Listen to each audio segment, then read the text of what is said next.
Welcome back, everyone. The Scurv Podcast. I'm your host, LanceScurvX. Now, this particular topic is something of a cerebral topic, but it's very true when you look back at it. And many people who are neophytes in this life, meaning that you don't have a lot of experience, but just listen to this because I found this to be very much a true thing. When you're building, it's a stronger foundation when you're building in solitude, when you're building by yourself. Now, if you hope to build or construct a building, you're going to need people. That's not what I'm talking about. What I'm talking about is something personal, something that you control, something that you desire, whether you're building yourself up through education, through knowledge, just through meditation and looking within yourself to see the answers that are there. Because we have the universe around us, but we also have our own inner universe, which I call the innerverse. And today's topic is titled, True Power is Forged Without Witnesses, the Discipline of Being Untouchable. Now, when you say that you're untouchable, not that you say it out loud, but when you are, people will definitely take aim at you because they will figure out after a while that you are untouchable because you did what you did on your own and needed no help to find yourself at your present status. And this is for men and women, but I wrote it from a man's point of view. So ladies, buckle your seatbelts too, because this is for you and the men. Most men believe they need encouragement to move forward. They think support is fuel and approval is confirmation that they are on the right path. That belief is comforting, but it is false. The road that leads to strength, clarity, and authority does not reward those who wait to be supported. It rewards those who move without permission. The moment you choose to think for yourself, the environment around you changes. Now, we know that the majority of people out here do not think for themselves. They are sheeple. People do not argue with you at first. When you think for yourself, they simply go quiet. Friends fade. Conversations shorten.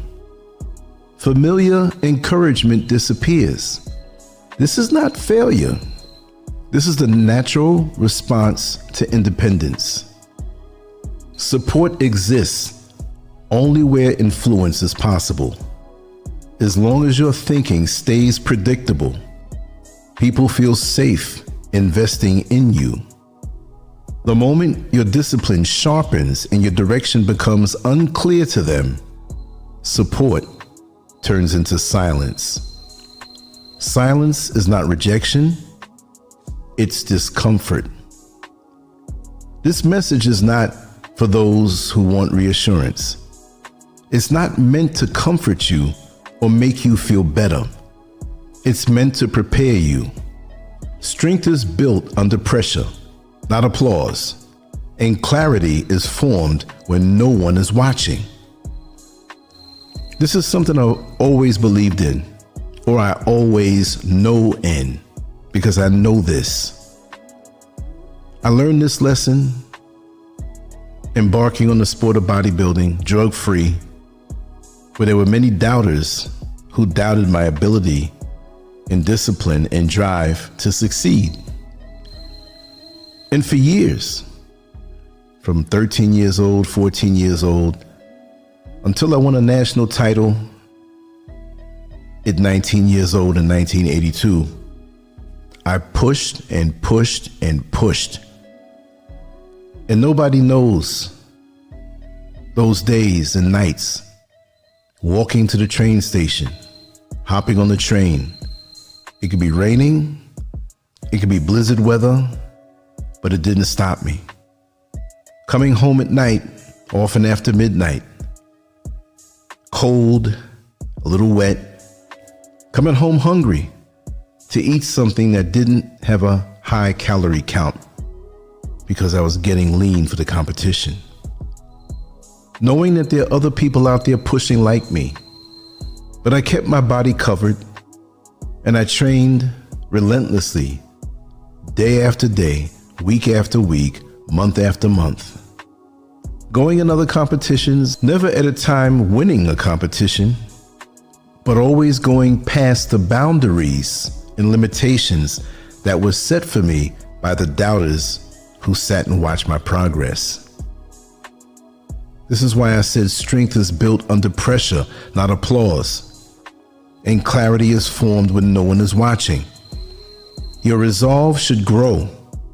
I know this personally, and that was a life lesson for me that follows me for the rest of my life in any endeavor I get into. See, people that don't know that about you and about me, who have been through the pressure times, right? That we got our clarity when no one was watching. They don't know that about us. It's like a championship boxing match where the opponent who is fighting the champion is not well known, but he's expected to lose. You don't know what he's been through in this life and what he's going through, and you don't understand his resolve. Just because there's no fanfare around it doesn't mean that it's real. The ability to have the stick-it-to-itiveness is something of an intangible that people can't see. And when you have that, you do not need the support of the naysayers. Support is nice, but even when you get it, you don't lean on it because you support yourself. If you feel alone right now, understand this clearly. You are not behind. You are being shaped. Power does not grow in groups. It grows where excuses have nowhere to hide. So when it's you and you alone, facing yourself, looking within to dig deep, you can't make excuses because there's no one else to blame except yourself. And you don't want to do that. When you begin moving without asking permission, misunderstanding follows. You will be labeled cold, arrogant, selfish, or even distant. Let that happen. Confusion is the price of stepping outside the herd. The herd always attacks what it cannot control. So you will have people who not only will they doubt you, but they may outright take the time to convince many others in your midst with their smear campaigns. Because if you were to be victorious with odds against you, it's going to show them up for what they're not, and they can't be caught in lies. See, when you're a champion and you know this, they know it too, but they don't want it to shine. So you have to make sure you look within for your strength, because you're pretty much not going to get it from the naysayers and those flying monkeys who believe it. This inner strength begins to increase the moment you stop explaining yourself. It begins when you let outcomes speak instead of words. Respect is never given at the start. It is enforced at the end. Men and women who demand it early never receive it later. Isolation is not punishment. It's a filter. When no one is watching, discipline either forms or collapses. When no one is helping, precision develops. When no one is defending you, restraint becomes necessary. These conditions are not accidents. They're training. The world does not reward effort. It rewards results that cannot be ignored. While others perform for approval, you are building leverage. While they wait to be chosen, you choose yourself. Invisibility becomes armor.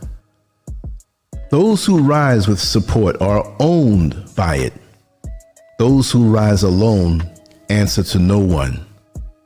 Early silence protects you from interference. It allows you to build without noise, without explanation, and without compromise. People do not disappear because you're failing. They disappear because your independence exposes their dependence. Your progress becomes a mirror, and most people dislike what they see reflected back at them. First comes silence. Then comes subtle resistance disguised as concern. You are told to slow down, to be realistic, to wait your turn. This is not wisdom. It's fear dressed as reason. If you succeed alone, it destroys the lie that support is required. Doubt follows next. Not your doubt, but doubt aimed at you. Your motives are questioned. Your methods are criticized. Your confidence becomes the target. This is where most men collapse. They seek reassurance. They explain themselves. They adjust to be understood. That is the mistake. You see, power never explains. It observes. History does not celebrate beginnings. It rewrites them after outcomes are known. Every respected figure was ignored, dismissed, or mocked before results made denial impossible. Applause always comes late. Chasing support weakens momentum. Adjusting your pace for comfort kills progress. The absence of allies is not a disadvantage. It is intelligence. It reveals who thinks independently and who waits for consensus. Those who vanish early would have doubted you later. Those who hesitate now would have failed you at the peak. Isolation removes weakness from your future before it can cost you. Silence is not emptiness, it's pressure. When you stop announcing moves, you gain advantage. I've learned that. When you stop reacting, you gain control. I've learned that too. Most people speak to feel important. Power stays quiet to remain unpredictable. What is visible can be interfered with. What is silent moves freely. This silence forces emotional discipline. You learn to sit with unanswered messages in unrecognized effort. Instead of reacting emotionally, you redirect that energy into execution. Silence hardens focus. The one who needs to be heard has already surrendered leverage. Silence creates tension. Tension creates authority. People fill gaps with assumptions, and assumptions often work in your favor. You do not react to disrespect early. You note it. You do not seek revenge. You accumulate leverage. Time becomes your ally. Positioning follows. Control comes last. Discipline without witnesses is where power separates from potential. Anyone can perform when eyes are on them. Real discipline performs when there is no audience, no praise, and no immediate reward. When no one demands results, you demand standards. When no one enforces structure, you become the structure. Habits turn into identity here. Internal authority replaces external regulation. Most men live based on reward and punishment. Remove those and they drift. You're learning to operate without those crutches. This is why this phase feels heavy. Consistency matters more than intensity. Discipline practiced privately becomes inevitability publicly. The world will never see the silent decisions that built you, and that ignorance protects you. Emotional control becomes non-negotiable. Emotion is not weakness, but exposure is. The one who controls the emotional frame controls the interaction. Calm under pressure unsettles people because it cannot be rushed or manipulated. When others escalate, you slow down. When provoked, you observe. Silence after provocation creates discomfort. Discomfort shifts power. Pressure is not the enemy, it's the test. Under pressure, some panic, some rush, some freeze. You narrow focus and execute fundamentals. Authority forms naturally here. People remember who stayed solid when conditions worsened. That memory becomes respect. Respect becomes influence. When results appear, attention sharpens. Visibility is not validation, it's exposure. Criticism increases because hierarchy is being disrupted. Power is challenged only after it is proven real. This is where restraint must deepen. You do not respond to every accusation. You let patterns speak. Consistency replaces defense. Outcomes replace arguments. Supporters fade. Allies reveal themselves. Praise becomes meaningless. Behavior becomes data. Alignment matters more than loyalty. Power operates on predictability, not promises. Understand that. Understand also that loyalty is rare. Alignment is real. Expecting loyalty creates vulnerability. Understanding alignment creates clarity. You adjust structure, not emotions. Eventually, resistance quiets. Doubt loses confidence. Respect becomes inevitable. Not admiration, acceptance. The world does not believe in you. It adapts to you. This is why most men sabotage themselves. They celebrate publicly. They loosen standards. They mistake position for permanence.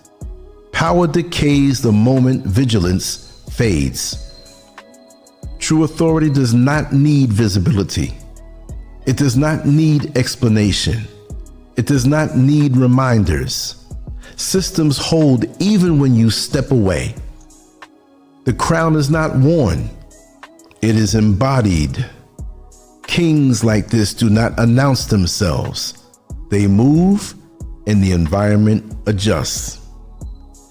There is no ceremony at the end of this path, no applause, no apology, only acceptance. The world does not bow because it understands you. It bows because it has no other alternative. You did not arrive through force. You arrived through consistency that outlasted resistance and restraint and survived provocation. Control became identity. Being untouchable does not mean being adored. It means removal is too costly. Opposition is inefficient. Ignoring you creates friction. The discipline that built you must now maintain you. Power is weight. It must be carried daily or it weakens you. You remain deliberate. You remain controlled. You remain alert without paranoia. This is how power endures. The strongest men do not announce themselves. They let the world adjust. Don't worry about the world around you. Force them through your consistency to bow down to what you've created. And don't worry about the people around you. applause comes late. They'll come around and applaud, and they'll say, oh, I always believed in you. I always knew you can do it, but you know better. They're saying that to you now, and to someone else they're doubting. They're putting them down. They're giving them no chance of succeeding. But you know how that goes. Keep it all internal. I'm telling you, it's the best way to go.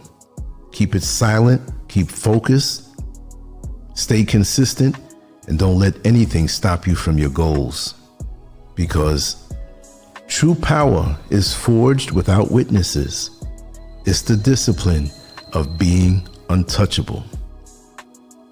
I just had to share those words that I put together earlier. I was on my porch, or balcony rather, laying back under the sun, and this flowed out of me. But it's so true. So many of us want to be seen and want to be heard. This is what's happening with social media. Again, I come back to social media to kick it in its ribs because it's doing a lot of us wrong. We're spending our energy the wrong way. We see somebody that we admire and we want to be them. So now we reconstruct our false identity to become something that we're not. Yes, there are many brilliant people out here, understood. But so many people are competing to be seen, and it's just crazy. And after a while, there's no consistency. They fall off like everybody else. Some stick with it if they really have something to share or say or some real knowledge. But for me, I can take a step back even more so. I've never been one to look for this stuff. Anybody who's followed this platform knows that I started out as an artist and I like to draw. And back in those days, actually just about 25 years ago, I would sit in solitude in front of a piece of paper, drawing paper, a pen and a pencil, listening to music, and for many hours in that day, sketch. And sometimes it would take me a week or a week and a half because, I worked a full-time job plus some. And it was a joy for me. Nobody saw my face. Nobody heard my voice. It was just me, my thoughts, and my mind directing where that black fine point ink pen dropped the ink. Precision, focus. And it would always come out right because I was always at peace and my thoughts were focused. And when I would present the piece, I might write about it, talk about it. But social media to me was something so new when it came out the way it did, when Facebook and YouTube and MySpace and Instagram and all, Twitter, X, all these different things. I was drawn into it, but I had already built my, how can I put it, my Noah's Ark for the onslaught of attention that was yet to come. I was rock solid. So this is why I can do this day in and day out. It's business as usual because I have nothing to prove. I'm not looking for anything from anyone. This is straight from the heart. And that's what I suggest to you. Do what you do straight from the heart. Get into your own innerverse, which is your inner universe. As long as it's something that's not hurting someone else, then you can move ahead with it. Because if you improve yourself and manifest something that wasn't there before, the world is a better place, more so than when you first got here. And that's the point. Because there are many things that you can add to humanity that many centuries from now, folks probably won't even know your name, but they see the mark that you left. And even if it's not anything that's concrete, the energy that you put out there, it flows. And it may not just stick with your bloodline. It may flow out into the universe, float around, and come back and help somebody 250 years from now. What do I mean by that? Well, you ever see how a person can put a message in a bottle and put the cap on and throw the bottle out into the water, and symbolically it will float in the water and follow the stream, follow the current, and end up landing somewhere in a different country? This is the magic of writing a book. When somebody writes a book, of course, the languages change a little bit through the centuries. But if you've ever read a book from somebody from 200 or 300 years ago, you're still feeling their energy. They're still affecting you. They're still impacting you. And that's the beauty of it. The main thing is to do something that's worthwhile. Not get into the gossip, not get into the accusations or trying to smear somebody. That energy always dies. It doesn't last. It's the positive things that last. So whatever your endeavor is, make sure that you're focused on positivity. You're focused on something that's righteous, teaching, sharing, even from your own experiences that do have a valid amount of worth for someone else. Because even though you've gone through something and overcome something, there's somebody else who has yet to go through it and has yet to overcome it. And you sharing your experiences will surely help them. And this is why the family unit is very important. And many of our families are being destroyed now, and many individuals becoming unraveled before their time. When we had family, an extended family, and a righteous family, we're not talking about the toxic families that destroy individuals, but we're talking about the righteous families that have a hierarchy that we can build on. The father, the mother, the children, the brothers, the sisters, the aunts, the cousins, the grandparents. And it's not always that way, because unfortunately we can lose our family members as they transition unexpectedly sometime. But righteously, when good teachings are shared, they last, and you will hear them in the back of your mind as you move through life, as you get older. So always look to do something that's righteous and good. And oftentimes it will be attacked. And this is why you have to move alone. True power is forged without witnesses. And that's my message for tonight. That's what I wanted to share. Leave you on a positive note. There'll be more coming tomorrow. I have Brother Neil Frazier coming on, aka Metamorphosis, with another dynamic show.